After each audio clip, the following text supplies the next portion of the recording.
أحب الوفاء بشأن. الحمد لله نستعينه ونستغفره ونعوذ بالله من شرور أنفسنا ومن سيئات أعمالنا. من يهده الله فلا مضل له ومن يضلل فلا هادي له.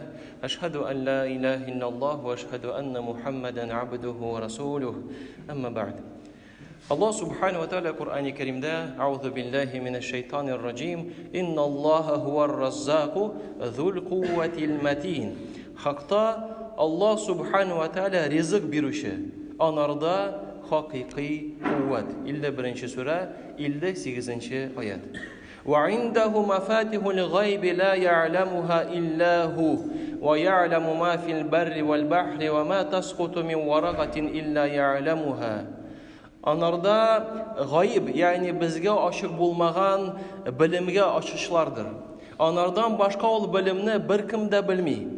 Suda da hem jirde de bulganını anarga ma'lum. Hatta bir yaprak da ol bilmişe tişmey. 6. sure 59. ayet. Elbette rizikka amtılganda biz sizni bilen aytkan idik. Sebepler kılırga kerek. Bizge yazgan rizika jiter için, onu alır için biz maddi sebepni öterge tiyişbiz. Bu sebepte imanlı kişi de, imansız kişi de bir tiyiz.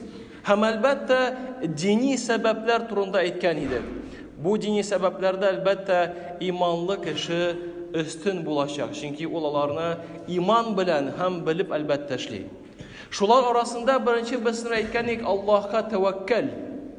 Hakiki tevekkül şu vakitte bula kaçan biz sizinden ırlık şaşıp Allah'a tevekkül etsek. Bulayına oturup kıtıp oturmuşa. Sebebin kılabız. Maddi sebebin kılabız. İkincisi dini sebeplerden at-takva. Allah subhanahu wa ta'ala Kur'an-ı Kerim'de ite وَمَنْ يَتَّقِ اللّٰهِ يَجْعَلْ لَهُ مَخْرَجًا. Allah'a karata takva bulgan kişiye ul türlü halden çıgı yolun bireşek. Ne diyene hal bulmasın? Çıgı yolun bireşek. وَيَرْزُقْهُ مِنْ حَيْثُ لَا يَحْتَسِبْ. Hem ana ul kıtmayan jirden rizığın da birer. 65. sure 2. 3. ayetler. Hem bundan tecrübesinde etken idik ol gıybedet kılı. Mana bu dünyada bizim kilubizin maksad gıybedet kılı. Bir yaktan, ikinci yaktan şol gıybedet kılı biznin rizığımızga erişirge yardım etip tura. O dini sebeplerden. Çünkü Allah Teala Kur'an-ı Kerim'de ite وَمَا خَلَقْتُ الْجِنَّ وَالْاِنْسَ إِلَّا لِيَعْبُدُونَ. Cinler bulsun mu, kişiler bulsun mu bir nerse için yaratılmağın illa meğer Allah Subhanahu ve Teala'ya gıybedet kılır için. Hem 4. sebep cemaat. Allah Subhanahu ve Teala Kur'an-ı Kerim'de ite "Euzu billahi mineşşeytanirracim. Fekultu estağfiru rabbakum innehu kana gaffara." Bu ayetin tercümesini sınırak eytirmin Allah birse. Allah devam ite "Yursilis sema aleykum midrara." O sizge kökten yağmur jiberir.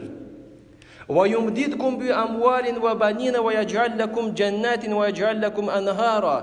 O sizge mal, balalar bilen yardım etir. Sizin için bahçalar üstürür, küller barlıkka getirir. مَا لَكُمْ لَا تَرْجُونَ لِلّٰهِ وَقَارًا. Nerse sizin bilen, ni için siz Allah'ın büyüklüğün ılılamıysınız, ışanmıysınız. Onun tiyişli dereceye eriştirmeyiz Allah Subhanahu ve Teala onlara tiyişli bulun derece birip yaşamayısınız. Bu elbette 71. sure 11. 13. ayet. Mına şul balalarga, yangırga, rizıkka erişir için nerse de sebep. Nindi dini sebep degende mına şul 1. ayetga qaytabız Allah ayete min aytkan idim. Rabbinizdan gafu sırağız, istiğfar kılığız. Ol gafu ituşe. İstiğfar degende cemaat nerse ol degende ol ne astagfirullah degen sözler. Rabbighfirli degen sözler. Anı 30'er mertebe, 100'er mertebe etsek de ne bu istiğfar bulup sanala. Tövbeden ayırması şul tövbede şartları var. Biz tuktarga günahtan tiyişbiz. İkinci Allah'tan gafu sorarga. Hem Allah Subhanahu ve Teala şul günahını kılmayım degen vaada birirge. Mında barlıkka şartlar kileler. Ә менә истигъфарда шартлар юк. Астагфирулла дип әйтәбез. Аллаһыдан гөнаһлар өчен гафу сорыйбыз, ләкин күңелебез белән бүтән эшләмибез дигән бер уй фикергә киләбез, Аллаһ бирсә. Пәйгамбер Мухаммад саллаллаһу алейһи ва саллям бер хадисдә безгә шундый мәгълүмат бирә. Ибн Аббастан килә: "Ман акthara al-istighfara", шуңа кем истигъфарны күбәйтсә. Башка риваятта килә: "Ман лазима истигъфар", ягъни үзенә йөкләмә итеп алса. Истигъфар көн сайын әйтергә. Аллаһ нинди генә төшү булмасын, аңа анардан җиңеллек бирер. Нинди генә авырлык булмасын. Джа'алаллаһу лаху мин кулли хаммин фараджа.